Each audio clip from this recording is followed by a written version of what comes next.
Good morning. First, I can't figure out how I didn't win. I had this whole big pile and it didn't do any good. And then I should warn you that I am attracted to bright, shiny objects.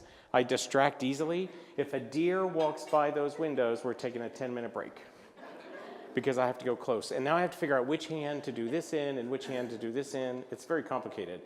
I was speaking last week in San Diego, and for the first time, and I do, crowds might be 5,000, 10,000 folks, and I'm advancing slides. They're going forward, they're going backward, they're stuck, and I'm like, oh my God, it's possessed. And it was a speaker in another part of the convention center. They had the same Wi-Fi code as me. So I just stood and it went forward and back. It was all over the place. I'm thrilled and lucky to be here this morning because according to my phone, I need a new medical back brace. I have to consolidate all my student loans, and I can do my credit cards at 0% interest. So when I'm out of here, I got to get on the phone and fix all those things. And I'm scared that Matt is here. You have a professional marketing guy here. So he's going to thumbs up and thumbs down as we go, and you can see whether or not any of this is really true. How's that? So you heard a little bit about me. I'll tell you just a little bit more. I do live here in Columbus, Ohio. OH! Very good. Home of the Buckeyes, but I don't know anything about football, so don't ask me anything about sports because it's not happening. I do know about Japanese flower arranging, so if you're interested in ikebana, I've been studying that for 30 years. I just got a teacher's certificate. Anybody in the room, like a CPA, an attorney, anybody with a professional certification? Yeah, those tests take, a couple days, hours, 4 hours. This took 30 years, so I don't want to hear it when they complain about how hard that is. I love carbs, so I told the video guys no profile shots, which is why I have to grapevine step back and forth in front of this whole thing. And if you can drop a carb in hot fat, I can eat it. I guarantee that's the case. I collect 1950s. I live in a mid-century modern house in Upper Arlington, Ohio that's filled with Russell Wright and Eva Zeisel and Haywood Wakefield. Anybody remember any of that stuff? Oh, cool. Very cool. You probably pick against me at garage sales and auctions. It's not popular anymore. Don't even bother to go. Just forget it all. I drive a Vespa only on sunny days when I'm not on the road internationally in Columbus, so that's about 4 days a year that I get to drive this thing. And that picture, if you Google me, that's from the TV show Make It Artsy. Right now we're on 100.2 million households on PBS nationwide and on Create TV. I work a lot on my little crafty business, nights and weekends. And anybody ever heard of a Brother Scan and Cut, an electronic cutting machine? I'm their signature designer, so every month you'll see a free design on their website from me. PBS, find me there. I do have my HR certification. Any HR folks in the room? One. You're my kindred spirit. All the rest are getting wrongful term suits and all kinds of OSHA problems. So you and I know how to deal with this. How's that?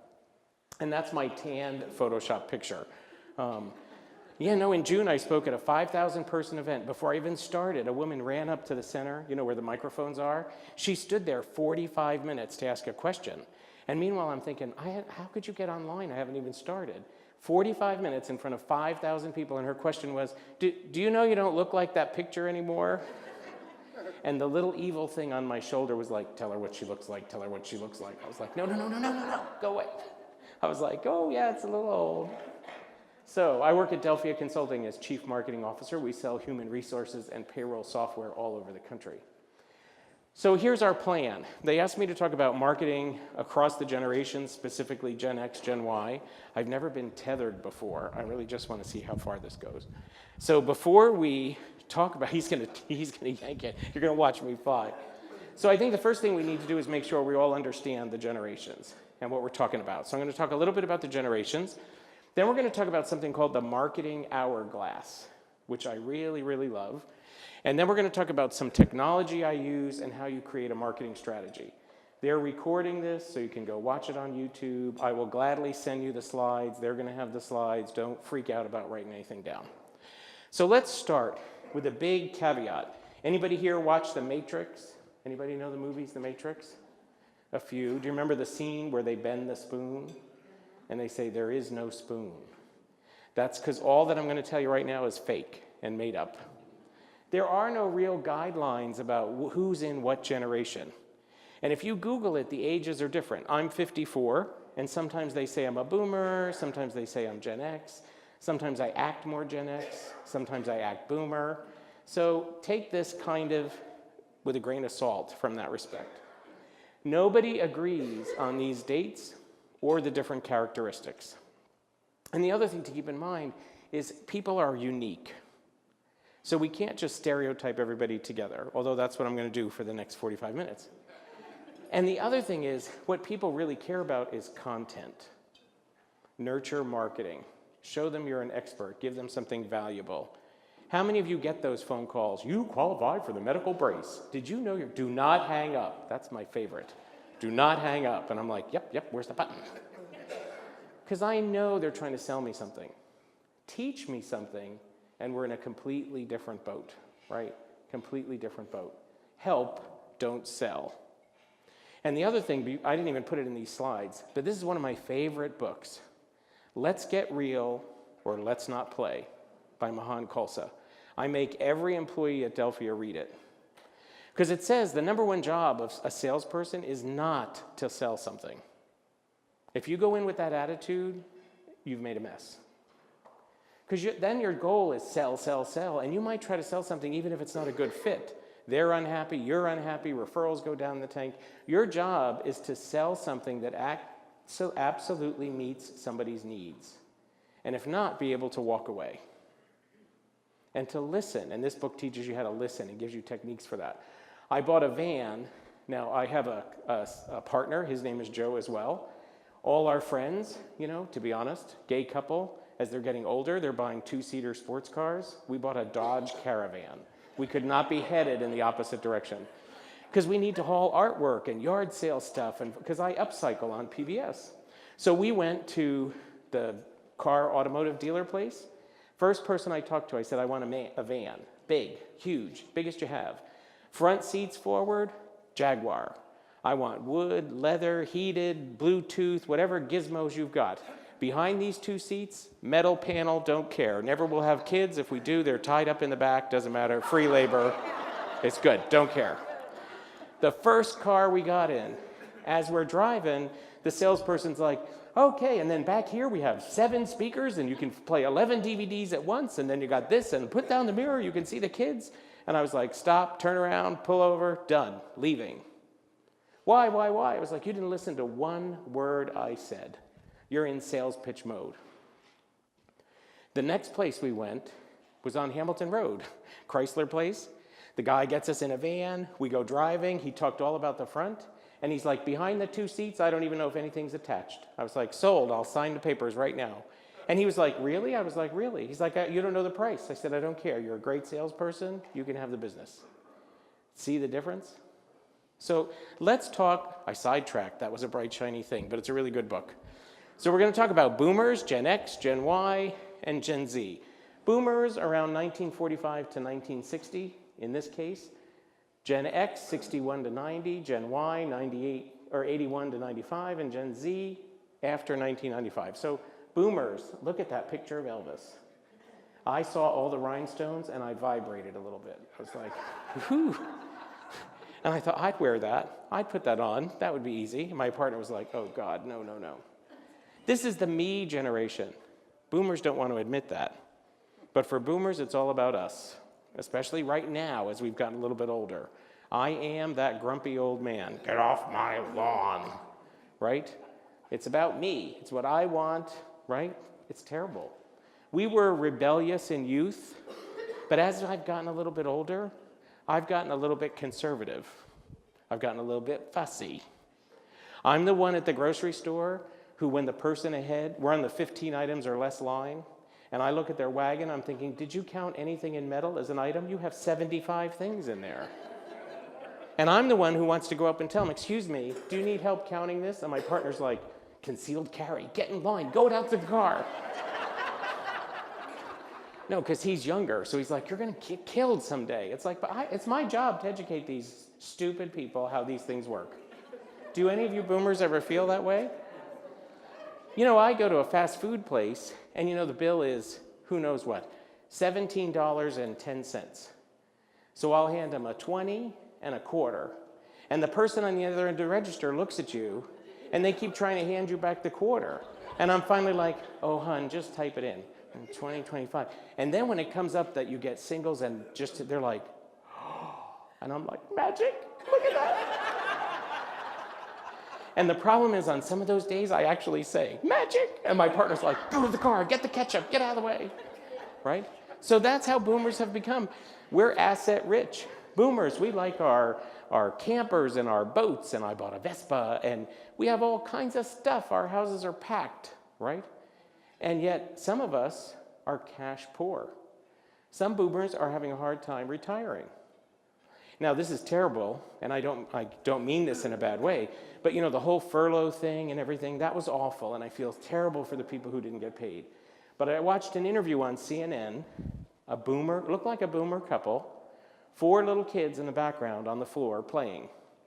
And that couple said, as of today, we only have $2 left. We have to live on cheese. It's going to be the grilled cheese diet until we get paid. Meanwhile, kids were playing a video game on the biggest flat screen TV I have ever seen. And I thought, honey, sell that TV. Sell the games. Sell one of those 4 kids. I mean, how could you? You went on national TV and said, I don't have any money. And you should have seen the toys in the background with these kids. Because I'm a boomer, I'm like, you know, growing up, I was like, if I had a rock, and you could just pretend it's a hammer, it's a this, whatever my dad said, that rock was great, right? We can't afford to retire. We're very optimistic. We're loyal. We do care about the environment, sort of. I will drive my Vespa on a beautiful day. But if it's raining, I'm taking that big van. There's no question about it, right? We like TV and somewhat telephone and email, but we really value face-to-face connections. Now, I kind of sway back and forth. If I'm buying a big ticket item, I want face-to-face and I want to be treated exceptionally well. And Delphia, sometimes we're a little bit pricey. Clients will say, oh, I don't want to pay that for an HR system. We can get it cheaper over there, absolutely. The question is, every plane takes everybody on that plane to the same destination. Do you want to ride in first class or coach? Because we will give you a first class experience. How's that?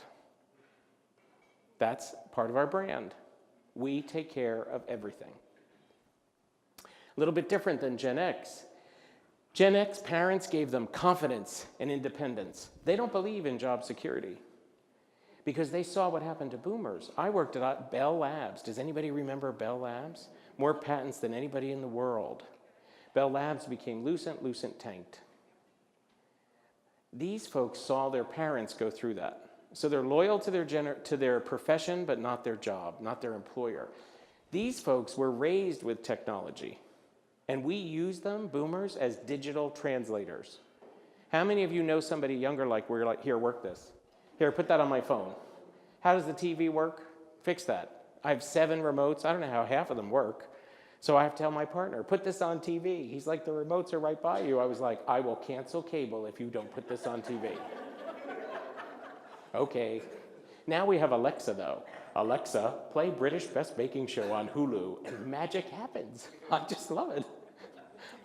And I didn't want Alexa. How many boomers have an Alexa? You know, we didn't want one. I especially didn't want one. And then my partner put it in the bedroom. I thought, we are not having this listening device in the bedroom. I'm sure Russia is watching and Sarah Palin knows it. This is not happening. Now we have one in every room. And when I travel, I take a little one. Because I'm so used to getting up in the morning. What's the weather? What's the traffic? What's on my calendar for the day? I've become dependent on this little device. This generation saw people change because of forced dynamics in the culture, in the economy. Social dynamics have changed. It's not like June and Ward Cleaver anymore. Mom stays at home, wears a cute little apron, cooks all day. Both people work. Sometimes multiple jobs, right? Sometimes it's a non-traditional family unit. They're very open to diversity. They embrace it. These folks are researchers. If you ask them to buy something, they're going to Google the heck out of it and figure it out. I will to a point, right? They will forever. This generation really focuses on YouTube more than Facebook. Boomers, we're starting to come around. We like Facebook. And even seniors traditionalists like Facebook because it's where they see pictures of the grandkids and the great-grandkids. My sister, who's 72, doesn't exactly know how to work it, so she calls me. How do I get to that picture that I saw on your Facebook page? I'm like, did you already see it once? Yep, that's all you need to see. At your age, don't waste any time. You could be gone tomorrow. You should look at something new. That's how brothers and sisters interact, right? Then you have Gen Y. These are millennials. This is our most educated generation. You know, about 50% of them were raised in a divorced household. That's kind of interesting. Most have 2 working parents. They have more money in their youth, and they're very comfortable with credit cards. They don't understand you pay for that eventually. It's not magic. But they have them, and they use them to the max, right? They're always connected, always. You see it at restaurants. How many of you have seen a table of folks where everybody's on their phone? Nobody's talking. And what do you want to do as a boomer? Don't you want to throw them across the room? Unless, of course, you're Googling something, then it's okay, right? That's different, because it's about me, right? They like humor, novelty, shiny content.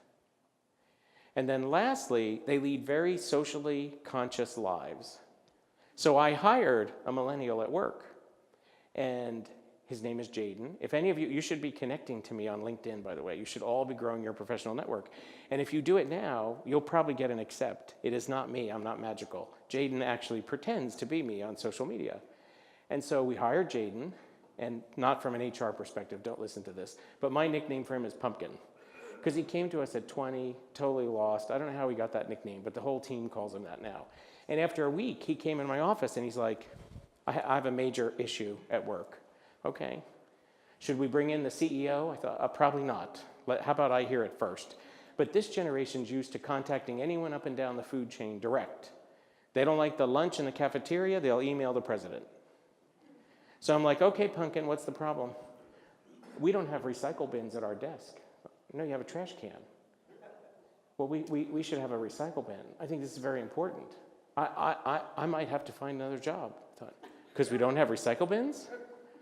So go ahead and buy them and put them in everybody's desk. And then the CEO was like, I have a blue trash can and a black trash can now. What's that all about? I was like, well, you have to go talk to Pumpkin because he felt this was very important. Very socially conscious. These folks like content that triggers an emotion. How many of you, even the boomers, have you ever watched a video clip, YouTube or somewhere, where you get that one little tear? Any of you just see the baby who was deaf and just got a hearing aid for the first time? Oh my God, that was so cute, right? This group especially, but it's got to be short. They have the attention span. Microsoft just did a study on this. Their attention span is less than the attention span of a goldfish. No, I'm not kidding. First of all, I want to be this. I work in experimental psychology at Bell Labs forever. I want the grant that studied that. But you know, a goldfish, they'll stare at a piece of food for up to 2.6 seconds. You can't get a millennial to focus on something for that long. And I'm not kidding. You can go look up that study. It's true. And they love Instagram. That's their platform, and Snapchat. So I was just telling the talented AV folks in the back, I said, you know, Pumpkin went to Belize. I Googled it. I said, you better be careful. They have the highest crime rate in the world. Don't ride with strangers. Don't do, just no. And I've become like kind of a dad figure, I think. So I said, you know, I want you to tell me when you get to Belize. I want to know you're okay. Because if not, I got to start recruiting right away. Because backfilling, right? So you got to, Jaden, you know, I got to know if you're not coming back. And so I said, okay, email me. Email? I was like, fine, text me. Can I just Snapchat you? I was like, what?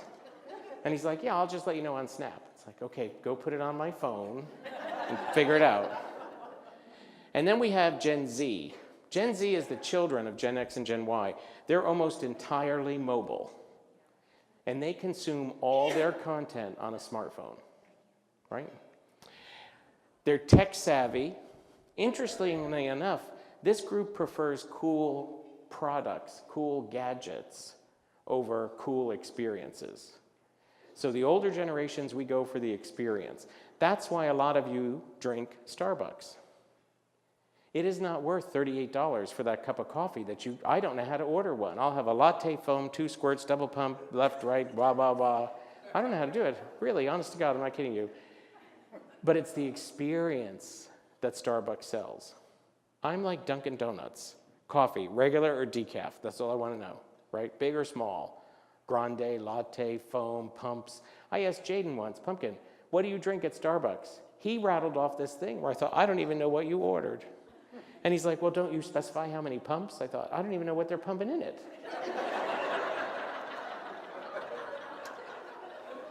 Gen Z is entrepreneurial. These are the folks that start new companies. These are the folks who are like, I don't need to graduate school. I can make an app and sell it to 5 million people. I mean, very, very entrepreneurial. They like edgy visual campaigns, pictures. They like ads with celebrities or athletes. And they like short videos, right? Think 3 seconds, 10 seconds. Very, very short. So let's do a quick comparison here. It's hard to see on the slide, but over on the left is Millennials. They consume most of their content on a desktop. Gen Z, about 16 hours a week. Gen Z, that same 16 hours is on their phone. Millennials, it shows desktop, smartphone, TV. Gen Z, smartphone, TV, laptop. Look at who watches the most TV. That's boomers over here on the right. Put me in front of Golden Girls channel and I am good for the night. No, it's true, right? I can't be alone in this. Some of you, you're thinking, you don't want to say it, but you're like, yeah, that's me too, right? And if I get on the cooking channel, I'm gone on food TV. I've made so many gourmet things on that TV show and ingredients I've never even heard of. How about how they want to be reached? Gen Y, email. Gen Z, not so much. Gen Z, social media. Gen Z also pays attention to ads. Short attention span, something sparkly comes up on the screen, ooh, right? Regular mail, neither one, not so much. Outdoor ads, less than 10%. So I hate to say it if any of you are marketing to these folks, but you know that bench you see, your ad could be here, you're reading it, that's because you're a boomer. Gen X and Y, they're on their cell phone in their car texting, which they shouldn't be doing. They're not looking at that bench while they're stopped at the light. Does that make sense? So let's talk now. We know the difference about the groups, but the key is, what do you say to these groups? And you know, I don't want to burst your bubbles, but it's no different. All the generations have the same buying experience. First of all, from a marketing perspective, I always try to coach the folks I work with. We need marketing to be fabulous, F-A-B. Does anybody know what that stands for? F is feature. Our lawnmower has 6 blades instead of 4. That's a feature. A, advantage. So it'll cut the grass in half the time. B, benefit. That'll give you more time to play golf or be with your kids, or you got to get the right phrase or it heads in the wrong direction fast. Some buyers are technical. They want a list of features. Realtors in the room know this. 2,800 square feet, 5 bedrooms, 4 baths, electric heat, gas stove. That's why you list it all, right? Those are features. And some buyers look at that. Some buyers will search based on that. The advantage is, it means you're going to pay less on your electric bill, less on your gas bill. The benefit is, your kids, when they go here, this school, they're going to get the best jobs in the country. Ooh. Most people buy benefits. The problem is when we market, we focus on features because they're easy. We can list a whole bunch of stuff. It's harder to think, why do they care? Not why do you care? Why do they care? And what drives them to even care? Now, this is the marketing hourglass. It comes from my friend John Jantz, who wrote the book Duct Tape Marketing. This is another gotta buy, gotta read, could do it in a couple hours. And we all know about duct tape, right? If it moves and it's not supposed to, what do you use? Duct tape. If it doesn't move and it's supposed to, what do you use? WD-40, that's it. You only need 2 things. When I bought a house, my dad sent me a box, and it had WD-40 and duct tape. That was it. He said, now you can fix anything in your house. I thought, oh, God help us. But now I need that and YouTube. So if we have time, I'll have to tell you a YouTube story when I tried to fix our pool filter. So this hourglass says we can really guide a customer through the buying journey, through these 7 stages. And I want you to memorize them. We're going to go through them enough times. You should memorize them. So let's talk about the 7 stages. It's know, like, trust, try, buy, repeat, refer. So you're all going to repeat after me now. Ready? Know, like, trust, try, buy, repeat, refer. This is internet dating. You can remember that. I shouldn't let you put this on YouTube because they'll be mad. This is internet dating, right? You go into a dating app or a site, people get to know you. Oh, I know that person. All right. Then they read about you, maybe they chat with you, they start to like you. Then you talk enough, they might trust you. Really, not always 100% true though, because what happens is you wait till you get the first date at that house or apartment, the first time.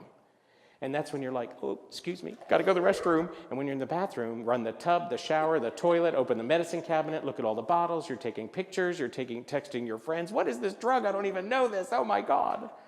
That's the trust part. But let's say you get past that. Then you go to try. Try is easy. Would you come over to my friend's house for dinner Saturday night? It's just 38 of my closest friends and you. You know that's really a group interview, right?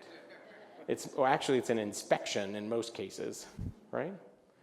And then if that works out, you buy, you make a commitment. So buy doesn't necessarily mean exchange money. It means make a commitment, right? Repeat, you hope they come back again and again, right? And then refer, that's when you say, oh, my sister would be great for your brother. Rah, rah, rah, rah. That's a referral. So now you've got it memorized. Let's talk about each stage. We call them the pillars. The key here is to think about, are you investing in all the pillars? Are you paying attention to all of them or just some? The first one is know. How do people get to know you? And here you use as many channels as possible. You're advertising, you're on Facebook, you're on LinkedIn, you're on Twitter, you sponsor events. Although be very careful about sponsoring an event. And folks aren't going to like me to say this. But I get folks tell me all the time, Joe, do you want to sponsor our baseball team, Little League team, symphony? Is that marketing? No. There is no one sitting at the theater watching the Broadway series, flipping through the playbill and saying, oh my God, we need an HR system. Honey, I'm going to call Delphia right now. That's branding.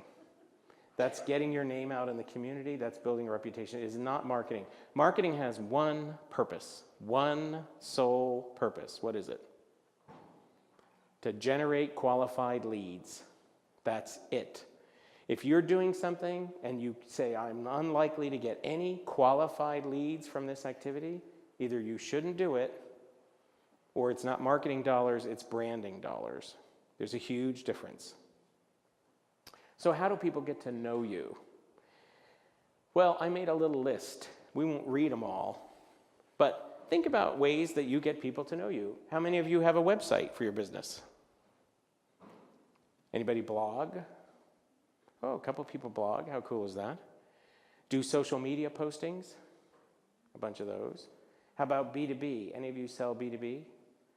Are you on LinkedIn? Do you use it or you're just on it? That's a big difference, right? How many of you have already sent me a connection request? One. Not today, though. Right? You can do it now. You can multitask. You do it all the time. She's on her phone right there. Hope she's sending a request back there. You might have a newsletter. You might do pay-per-click advertising. Post anywhere you can, right? This Saturday, for my crafty business, we're having a craft yard sale. So people buy tables for $15. All the money goes to a senior center. And every table, they just sell whatever craft supplies they don't want anymore. We call it destashing. Could be new stuff, could be half a sheet of paper, stickers, half-open paint, as long as there's some good left, dirt cheap. We open at 10. We will have people line up 7 in the morning to come shop from 35 tables. But it's all over social media. I posted it on Craigslist. I posted it on Nextdoor. Any of you use the Nextdoor app? All free. Any place you can post, we've tried to post. Maybe you place advertisements in people's newsletters, newspapers, church bulletins. You might have partner relationships. How many of you sell a product that comes from somebody else? Like you buy something from a bigger company and you are their local rep, their local dealer. Anybody? Do you ask them? Do you have a mailing list? Can you geo-target it? Could you do a targeted mailing for Central Ohio and aim them to my business? That's a partnership, right? Leverage where you buy stuff. And if they can't connect the dots, you can do it for them. Okay, here's how this works. You sell oranges. I sell your oranges. If you help me sell more oranges, I make money, but you make money too. And then sometimes you can actually see the light. It's like that quarter at the McDonald's. Or, oh, right? So try that. How do people get to like you? Anybody in the room, what do you like about somebody you buy from? Tell me something you like from somebody you buy from. Why do you use a particular vendor? Why do you buy from them? Anybody? Personal attention. You know, a lot of folks say people will leave one business over another because of price. That's actually the fifth reason. 80% of the time people choose another vendor over the first vendor is perceived indifference. You don't love me. And then folks say, oh, I stay with a business because I'm loyal. That's crap. Loyalty only lasts until the disruption is more painful than staying. So I had a dentist out on, I can't remember the name of that, Refugee Road. When I first moved to Columbus, I lived on the east side. I moved to Upper Arlington. I still went and saw him on Refugee Road. Pain in the butt to get to. But it was a Herman, one chair, one receptionist. I liked Herman a lot. Then he sold his practice. Still on the east side. I thought, oh, that's okay. I'll go. I like Herman. I walked in. There's like 10 chairs. There's half walls between each. The dentist is going between multiple people. I could see the person over there with stuff coming out of their mouth and everything. I'm like, I'm out. I'm done. So I chose a new dentist and a new doctor. Part of the interview process was they had to have a portal that I can send you messages and book appointments. I'm loyal now, but I can tell you if that doctor loses that portal, I'm out. Because what a pain. I travel all over the world, right? Okay, doctor's next appointment's March 23rd. No good, I'm in Spain. How about March 25th? No good, I'm in New York. Okay, do you have April 1st? No, doctor doesn't have April 1st. Oh, forget this, I'm done. Right? I want a calendar that I can give Jaden my login and password. He can pretend who I am. Don't pay attention to HIPAA. And, okay, pumpkin, just make this work. Right? So that's what we like. We like people who make us feel special. We like people who give us a discount. We like people who teach us something, who help us do something hard, who make us look good. How do you do that? You're an expert in your field. Teach. I think it was it Matt? You said you guys are going to have a seminar coming up on digital marketing, or was I close? Was that somebody else? Central Ohio Realtors. Okay, I was close. I was looking for deer. I couldn't really focus. That's great. He's holding him out. I'm an expert, and I'm here to help realtors. Very niche. Niche is very good, right? Focus what you're doing. You offer specials. You have coupons. You create an experience. You have a social event. I just heard this on a podcast yesterday where they said, you know, you should think of realtors. I'll use realtors as an example. Do you have a once-a-year kind of dinner for all your clients? And, oh, by the way, you should bring a friend. What's that doing? It's introducing a whole bunch of people to you, and you're getting a referral out of it. And it may cost you 10 or 20 bucks a person. So you add 10K to the next house, and at your 7% commission, you're going to cover that dinner in a heartbeat, right? You have fresh inventory. How many of you shop somewhere where there's frequent buyer incentives, like a punch card or something like that? Right? Yeah. I don't let my partner go to Kroger's because we get gas points at Giant Eagle. So if he starts, even if Kroger's is on the way, Giant Eagle could be 25 miles in the other direction. We just need bread. We have to go to Giant Eagle. Why? Because we get gas. He's like, 3 drops. I'm like, I don't care. This van uses a lot of gas. We're going to Giant Eagle. You recognize me. How many of you like it when you go in a restaurant and the server or the person seating you says, oh, hi, Joe. I take my whole company to restaurants like that. just because I'm the big man on campus when I walk in there. Hi, Joe, usual. Do you want me to put calamari down for you? You need enough for everybody? Oh, yeah, see, they know what I like. I come here a lot. I'm special. They don't even know half the other people in this room, actually. That makes you feel good. You provide exceptional customer service. You have the right staff. If any of you right now are making a face like, oh, I don't know about this person, fire them. Trust. How do you get trusts? Customer testimonials. Why do you think they have those quotes on those flyers? Ralph said, rah, rah, rah, rah, rah, rah. Testimonials. That's how you build trust. Only sell what you'd be willing to buy. If you're selling crap, it'll come back to bite you. Don't do it. Make sure you're accurate. Make sure you're professional. Be consistent. How many of you have gone to a restaurant over and over again because you love it, and then you go back once and it's changed? You never go again. We like consistency. Try. This is hard. How do people get to try what you like? You're trying me out right now. If any of you ever wanted an HR system, you know if I'd be good to work with or not. I might be a fit, personality-wise. I might not. What about YouTube videos, demonstrations, a manufacturer open house? Do you remember this commercial? Anybody remember this? Mikey. What was the saying? He likes it. He likes it. Hey, Mikey, he likes it. How many of you have bought a food product because you tasted it at Sam's Club? Right? Or those dip people at craft fairs where you're dipping the little pretzels? We have more packages of dip than you can imagine. My partner loves it because he's like, oh, look, Joe, tasting dips. Go over there while I shop. Because he can shop anywhere with a cash register. If there's a cash register, he will find something to buy. And then I get bored. I'm like, hello, hello. So he's like, go eat dip. Look, free dip. What about buy? Have any of you ever tried to buy from yourself? Have you gone through the whole commit process? As an HR person, have you applied for a job on your own website? In some of these cases, it's awful. It's awful. So I have a little video here. It's tough to see. And I'm going to have to play the speaker here. Let's see if we can aim it. Maybe I can't. You can't see the mouse. Oops. Well, we're not going to see that video. So what you have to do is go look for that video. And it's a Bacardi rum commercial. I want to buy a melon.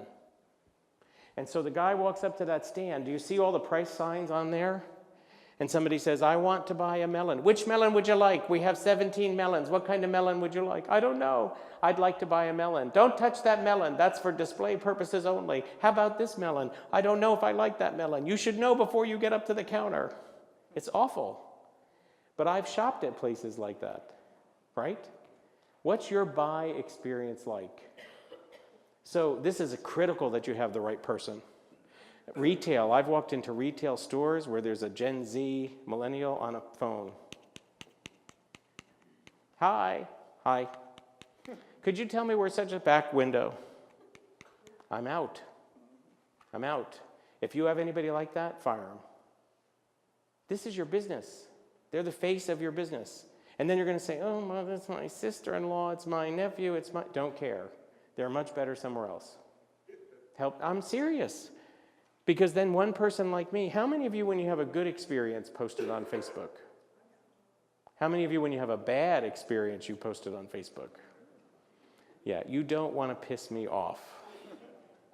Because I let thousands know it. Repeat. Get customers to come back for more. This is frequent buyer programs, subscription programs. Have a new product event. Have a sneak peek, right? Have an email list, a wish program.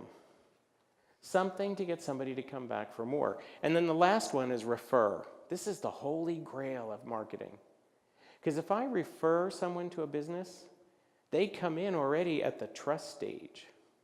Look at that, 3 pillars done. They're only 1 or 2 pillars away from buying.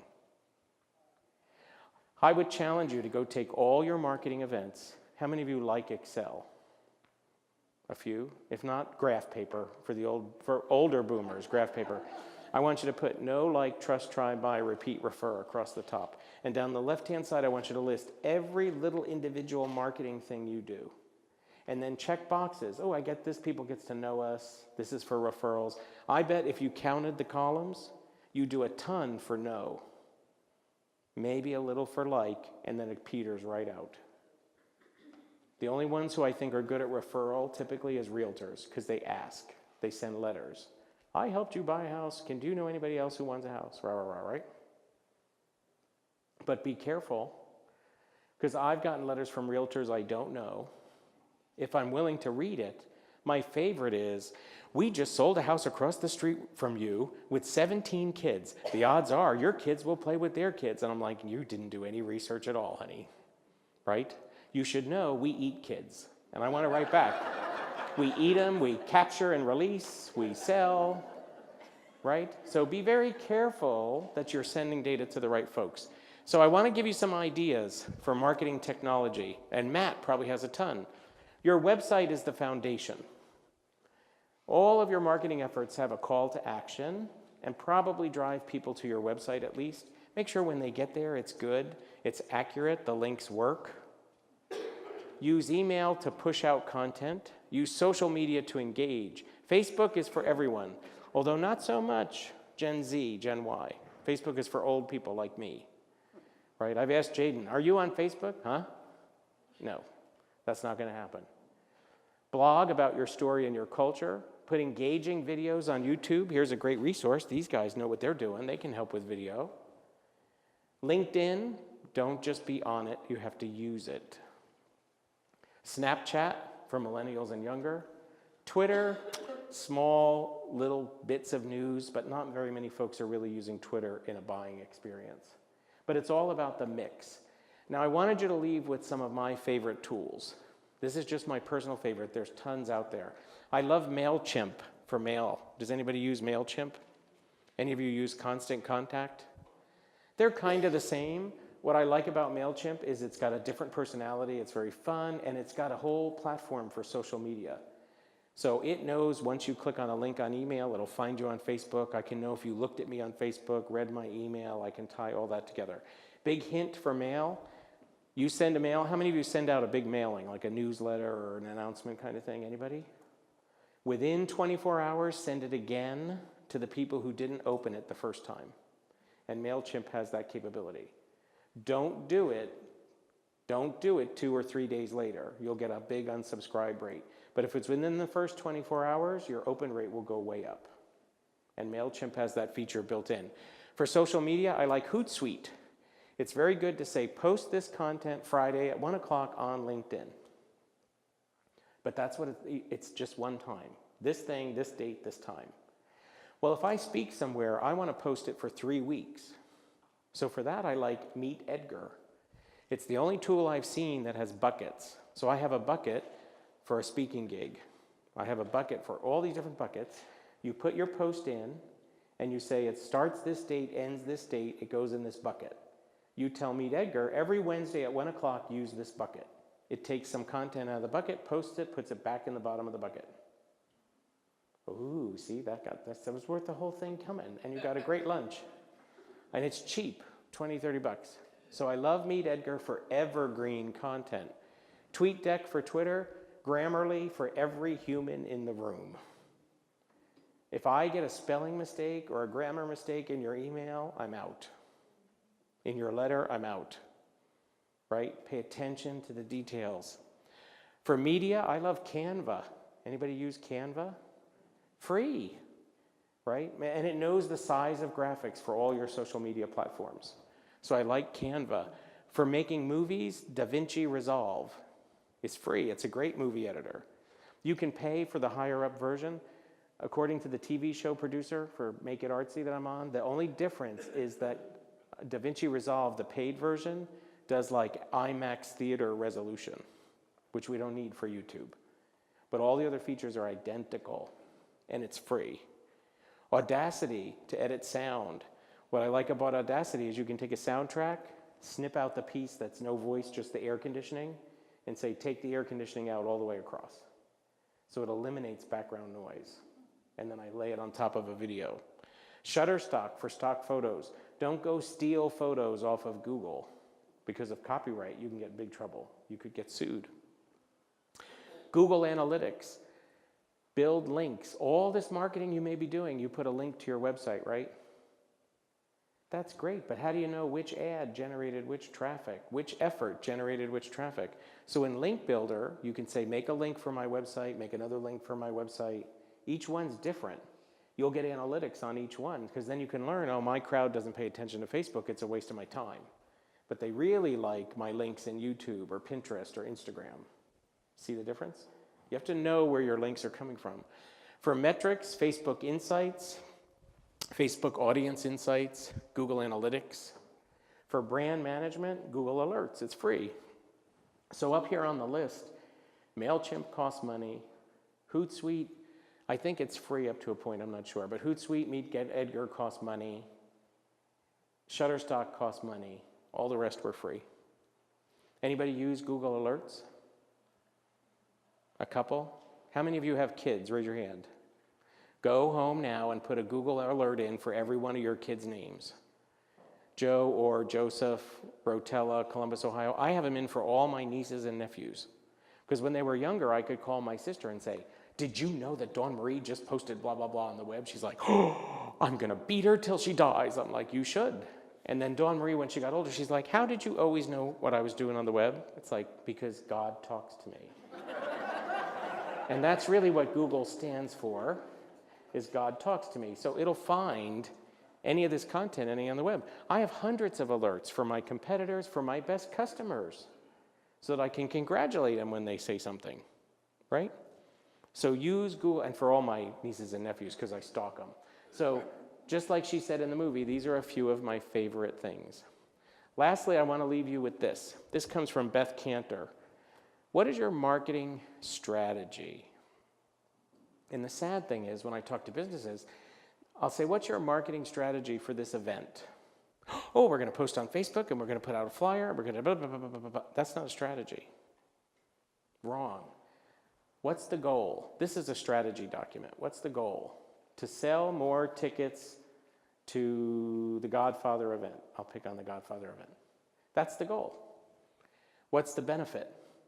If we sell 500 tickets, we'll make up this much money. If we sell 1,000, we'll make this much money. That's a little spreadsheet if you like spreadsheets. What will success look like? What are you going to measure? We're going to measure ticket sales. This is easy for something like that. How are you going to measure it? I'm going to count them. That's easy. But be careful, because I'd say I'm going to count the ones we sold for revenue, because they may give some out. Those don't count. What's the map? What's the strategy? We're going to post on Facebook every day. We're going to use Meet Edgar for that. We're going to hand out flyers. We're going to do that. Do you see how most people, when I ask what's your strategy, they actually give me the map? Not the strategy. The map is just the tools. And then lastly, what's the value or the cost if you don't get it right? If you get it right, we'll make this much money. If we don't, we're going to lose. Our break-even point is 300 people. Use this as a template. It comes from Beth Cantor, who has a really phenomenal blog all about marketing. So that's it. Call to action. You have to step out of your business to work on your business. All of you have done that. You joined the chamber. You gave up 2 hours total probably to be here. You've stepped out of your business to work on your business. The next thing, I probably had 50 bullets listed in these slides, which I can share with you. They're going to post it. Do something. Pick one. Get one of those tools. Use the strategy document. Memorize. What were the 7 pillars? Ready? Know, like, trust, try, buy, repeat, refer. Very good. But don't get overwhelmed. I gave you 50, 60, 80 ideas on those slides. My favorite quote comes from the Buddha. The Buddha says, a jug fills drop by drop. So don't leave saying, oh my God, I have so much to do. I'm never going to get it done. Just do one thing. One thing. And if you do that after a little bit, a couple weeks, then you add a second thing. A couple weeks, add a third thing.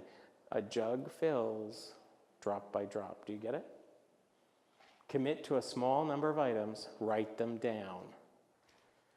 And depending on who you're sitting with, I'd share the list with your neighbor. So I'd go to Sally, if I were Steve, and say, Sally, I'm going to commit to these 3 things by the next time we have a luncheon. And here's my number. Could you hold me accountable? In fact, I'll take you to lunch in 3 weeks so we can talk about it. What are you to commit to? Now you're networking. Now you're holding each other accountable. If you write it down, you're more likely to stick to it. And because, I'm devious and I have a psych background, I'd probably say, Steve, that's a great list of 3. Could you tell me what each one means? You're much more likely to do it if you say it. Writing it down is one level of commitment, saying it is another. Why did I have you repeat? Ready? Do it again. Know, like, trust, try, buy, repeat, refer. Because there's 3 types of learners. Auditory, visual, kinesthetic. I want you to say it. You'll remember it.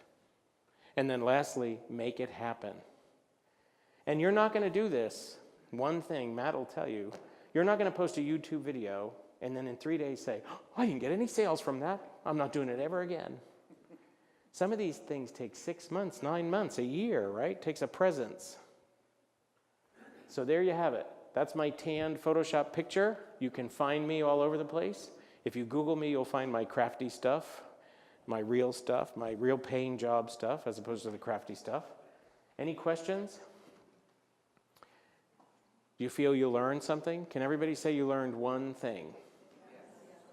Very good. That's the goal. Thank you for supporting your chamber and for having me today. If you want my cards, I have them up here.